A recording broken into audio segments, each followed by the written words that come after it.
How to get the copper golem statue in Minecraft. The copper golem statue is a new block in the copper age drop or the fall drop. This is a block that has 4 different poses and can be the 4 different stages of oxidation. How to get the copper golem statue. To get the statue, you will first have to get a copper golem. This is done by placing a carved pumpkin or jack-o'-lantern on top of a block of copper at any oxidation. The oxidation of the copper block will be the same as the copper golem and the copper chest. This is similar to spawning snow golems or withers. How to turn a copper golem into a copper golem statue. In order to get the statue, you will need to let the copper golem oxidize. This means you will have to avoid applying honeycomb to the golem to wax it, which prevents it from oxidizing. Also, you shouldn't scrape it with an axe. That will have it move backwards 1 stage. The copper golem will sort items from the copper chest into chest or trap chest. They will stay within a range of 65 by 65 area. The copper golem will go through the 4 stages of oxidation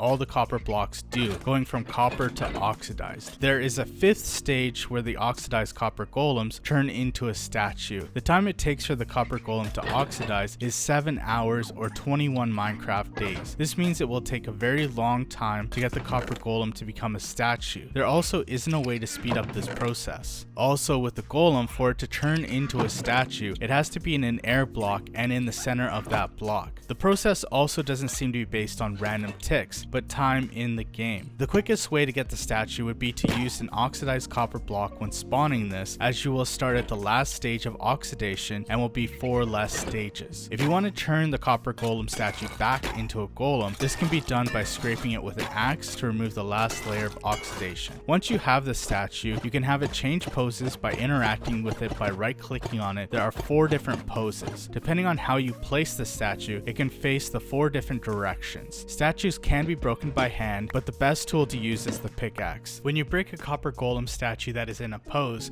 it will stay in that pose when dropped. Like other copper blocks, it can have the honeycomb crafted with it or applied to it to prevent it from oxidizing. Also, the statue will continue to oxidize if you don't wax it, going from copper to oxidized or green.